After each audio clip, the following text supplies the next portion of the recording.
Olá pessoal, tudo bem? Meu nome é Saulo Maia Dantas, sou batizado, crismado, consagrado na comunidade católica Shalom, com promessas definitivas na comunidade de vida, celibatário pelo reino dos céus, isso é muito importante, e além disso sou mestre em física pela Universidade Federal do Ceará, sou filósofo pela Faculdade Católica de Fortaleza e estou terminando agora a teologia pela Pontifícia Universidade Lateranense em Roma. E eu disse tudo isso não para dizer que eu sou a pessoa mais capaz do mundo para falar para vocês aqui, porque isso não é verdade, certo? Mas disse isso, na verdade, para falar sobre a prioridade de algumas realidades sobre outras. Se a gente colocasse na balança o peso da graça de ser batizado, crismado e etc., e comparasse com o peso desses meus títulos humanos, né, que vão passar, com certeza a balança pesaria muito mais para o lado da fé. E eu disse isso também porque a gente sabe que quem se dedica à pesquisa, quem é envolvido com o mundo acadêmico, corre sempre o risco de cair no pecado do orgulho. Como diz a própria palavra de Deus, o conhecimento incha, mas a caridade edifica. Então, também eu corro esse risco e eu quis me defender falando já no início dessa série de vídeos sobre a prioridade desses dons que a gente não faz, assim, a gente não tem nenhum mérito que a gente consiga ter para merecer o batismo, por exemplo.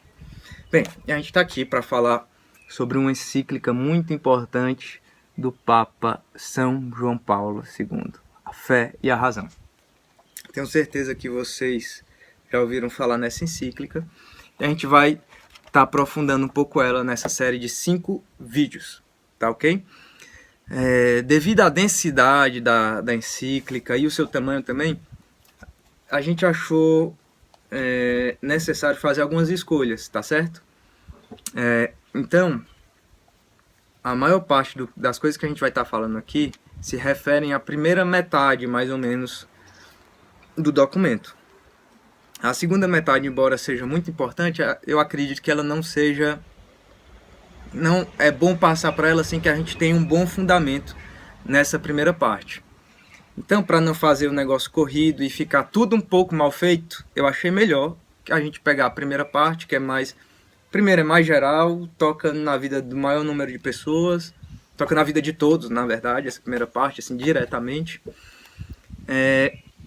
E também para fazer um negócio um pouco mais bem feito. E talvez, num segundo momento, a gente pode aprofundar a segunda parte da encíclica, se for oportuno.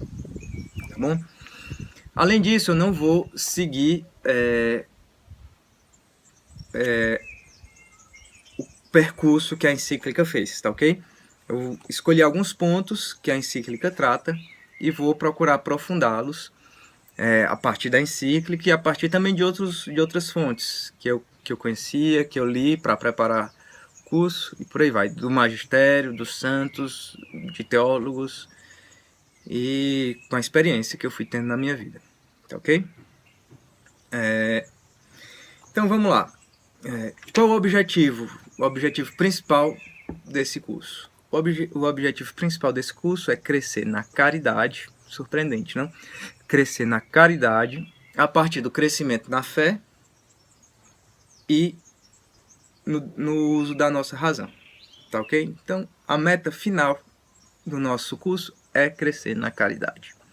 Se você não entendeu por quê, espera mais um pouquinho, pelo menos até o próximo vídeo, que vai ficar bem claro porque que essa é a meta.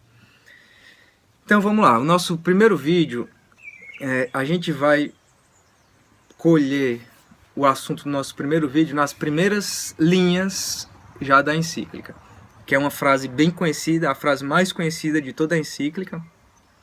É muito provável que você já tenha escutado essa frase.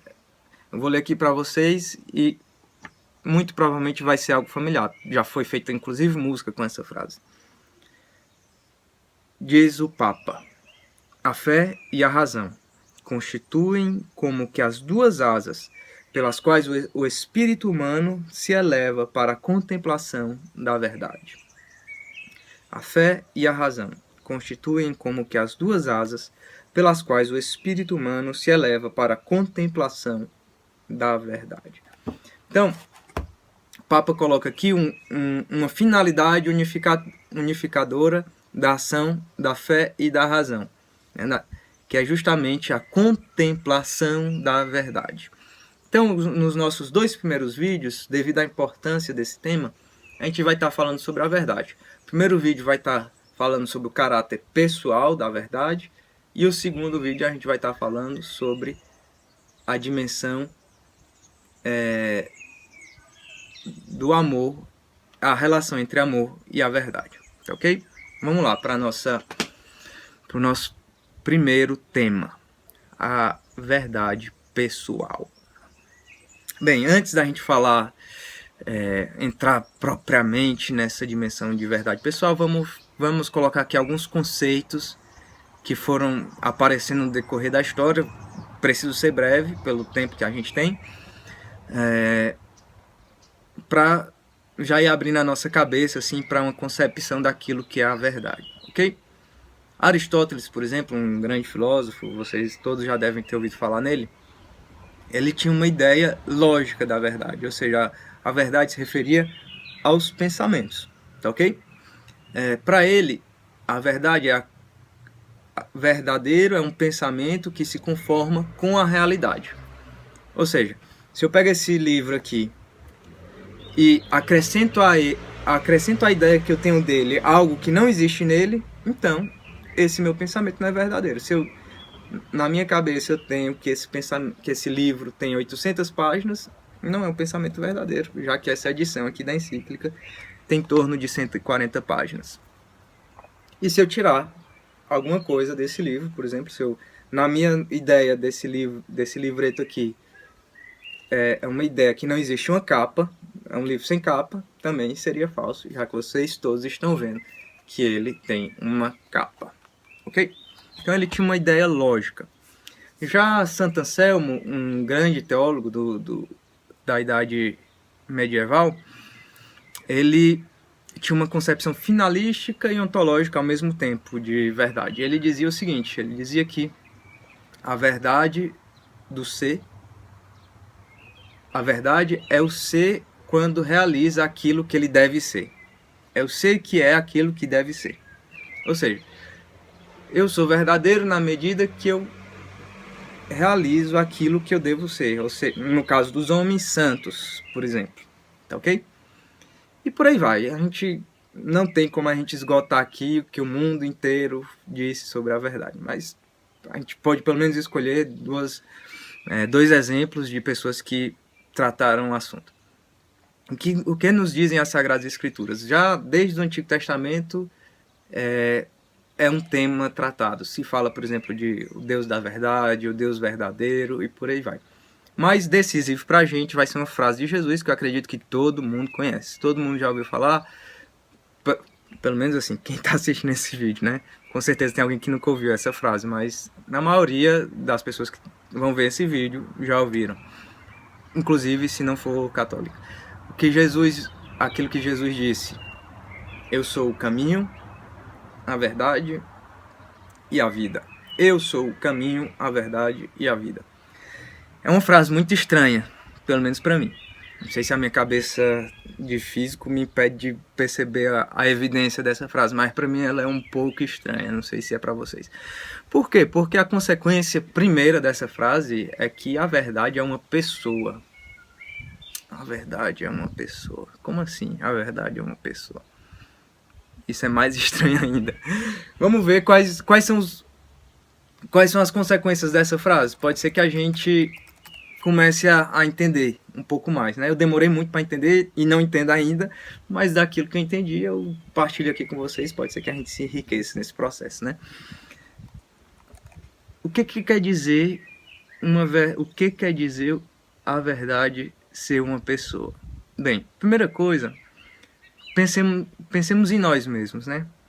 Nós temos uma profundidade abissal, né? O ser humano é sempre um pouco desconhecido, seja a ele, seja aos outros seres humanos, pelo menos a nível racional, né? eu jamais consigo me conhecer inteiramente. Até porque no desenvolver da minha história eu vou tomando decisões que eu vou sendo sempre um pouco novo. Então, é natural que com a quantidade imensa de novos dados eu não consiga crescer no conhecimento racional de mim mesmo na medida que eu sou. Tá certo? Então, se você olhar para você, você vai, muito provavelmente, não vai ser muito difícil para você compreender que você não consegue se conhecer totalmente, ok? Tem um concílio que foi muito importante na igreja, que foi o Concílio Lateranense IV. Eu estou citando aqui só para usar uma citação, mas é algo que não é complicado de entender, certo? Que ele dizia o seguinte: se existem coisas que existem coisas que assemelham um homem a Deus, muito maiores são as coisas que são diferentes entre eles dois, certo? Isso o que eu estou querendo dizer com isso? Se a verdade é uma pessoa, e não é meramente uma pessoa humana, é um homem, a segunda pessoa é Jesus, né? Mas é uma pessoa divina.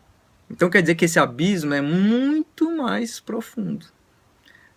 Por mais que eu queira cavar a verdade, por mais que eu cresça no conhecimento da verdade, eu jamais vou conseguir abarcá-la por inteiro com a minha razão.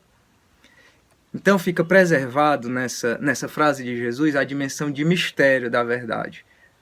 A verdade não será jamais absolutamente conhecida, absolutamente, ok? Não quer dizer que ela não vai ser conhecida. Uma coisa é ela não ser toda, outra coisa é ela não ser nada. Ela pode ser uma parte conhecida e outra não. Bem, talvez algumas pessoas já estejam se tremendo aí na cadeira e dizendo: meu Deus do céu, isso dá brecha para o relativismo e tudo mais, e as realidades matemáticas. Com relação às realidades matemáticas, eu vou fazer só uma citação aqui que não tenho como aprofundar, mas só para se alguém quiser fazer uma pesquisa um pouco maior, pode pesquisar algumas coisas sobre os teoremas da incompletude de Gödel e vai ver que as consequências desse teorema é que existe que a própria matemática ela vai ser sempre incompleta. Então vai ter sempre o que conhecer nela, tá ok? Além disso, eu vou fazer uma citação de um santo e do Papa, não do Papa, mas do Ratzinger, porque ele foi um daqueles que mais combateu contra o grande risco do relativismo, né? Então, para acalmar quem talvez esteja um pouco preocupado. Primeiro santo, nada mais nada menos do que São João da Cruz, que dizia que Deus era a eterna novidade. Ou seja, nós o conheceríamos sempre mais e sempre teríamos algo a conhecer que não conhecemos ainda. Deus é a eterna novidade. E justamente por isso também a eterna alegria, porque o conhecimento da verdade traz pra gente a alegria, o estupor do conhecimento. Então, na medida em que eu conheço Deus, a alegria de conhecê-lo, de conhecer a sua bondade, e isso para sempre. E agora a citação do Ratzinger, eu esqueci de anotar aqui a data, certo? Mas ela vem de um livro, Elementos de Teologia Fundamental. Não sei se existe ele em português, eu fiz aqui, a tradução é minha, certo? Peguei de um livro em italiano. Diz Ratzinger: para nós cristãos, a lógica da totalidade não está sujeita à dedução.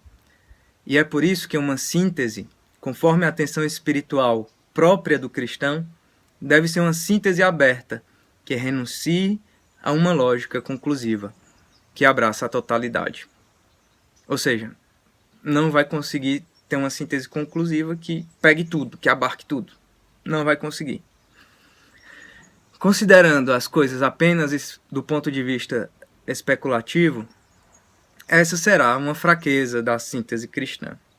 Mas, de fato, pode-se ver que um sistema que quer saber e colocar tudo em sua própria ordem, que afirma a racionalidade perfeita, logo passa da constrição lógica à constrição policial, fazendo da necessidade um instrumento contra a liberdade. A fraqueza da síntese cristã é, na verdade, a sua força. Muito belo que disse Bento XVI. Ou seja, por esse caráter pessoal da verdade, é impossível racionalmente abarcá-la completamente, ok? Além disso, dizer que a verdade é uma pessoa quer dizer ao mesmo tempo que a verdade não pertence a ninguém. Jesus não pertence a mim, Jesus não pertence a você que está me vendo, Jesus não pertence ao Papa. E isso já nos livra assim, de algumas pretensões que a gente poderia correr o risco de ter, que não seriam pretensões adequadas. E na sua liberdade, a verdade se oferece, se dá a quem ela quer. Porque pra gente assim, não teria nenhuma vantagem a verdade ser uma pessoa divina que não se desse, porque seria pra gente inacessível.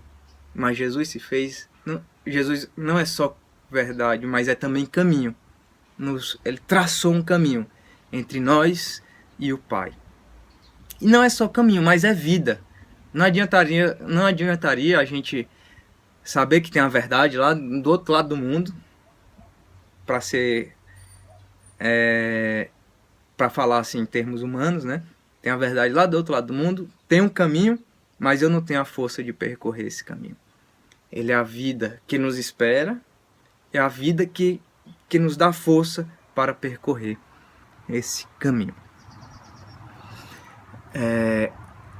E é muito interessante a gente perceber que ele se deu a gente não simplesmente no momento posterior à nossa criação, mas já na nossa criação imprimiu em nós a capacidade de conhecê-lo.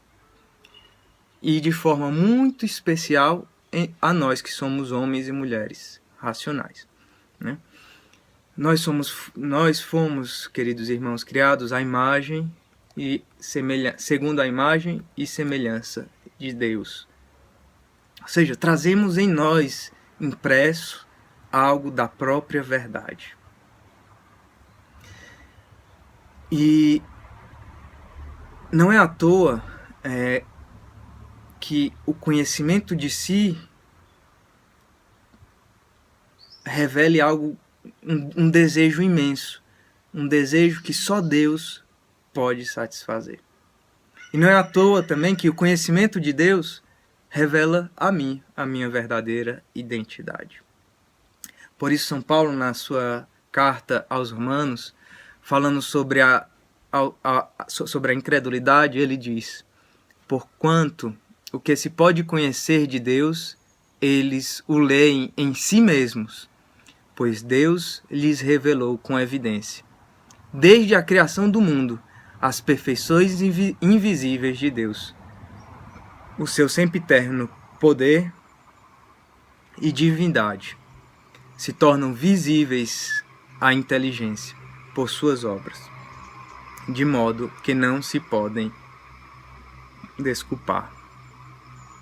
Nós, irmãos, somos criaturas capazes do conhecimento de Deus. Nós somos capazes de reconhecer em nós mesmos, capazes de reconhecer na beleza da criação a verdade de Deus. É muito belo a gente ver também que isso era uma realidade que realmente já está nas entranhas humanas. Tanto que antes mesmo de Cristo, no dintel, que é aquela parte de cima assim da porta de entrada, no dintel do templo de Delfos estava escrito: homem, conhece-te a ti mesmo. Conhece-te a ti mesmo. E Santo Agostinho dizia: interroga a beleza da terra, interroga a beleza do mar, interroga a beleza do ar, difundida e diluída, interroga a beleza do céu, interroga a ordem das estrelas, interroga o sol, que com seu esplendor ilumina o dia, interroga a lua, que com seu clarão modera as trevas da noite, Interroga os animais que se movem na água, que caminham na terra, que voam pelos ares, almas que se escondem, corpos que se mostram, visível que se faz guiar, invisível que guia. Interroga-os, todos responderão. Olha-nos, somos belos. A sua beleza fá-los conhecer. Quem foi que criou esta beleza mutável, a não ser a beleza imutável? Fica já aberta assim a temática do próximo vídeo, que é a beleza e o amor como verdade. Um abração e até a próxima.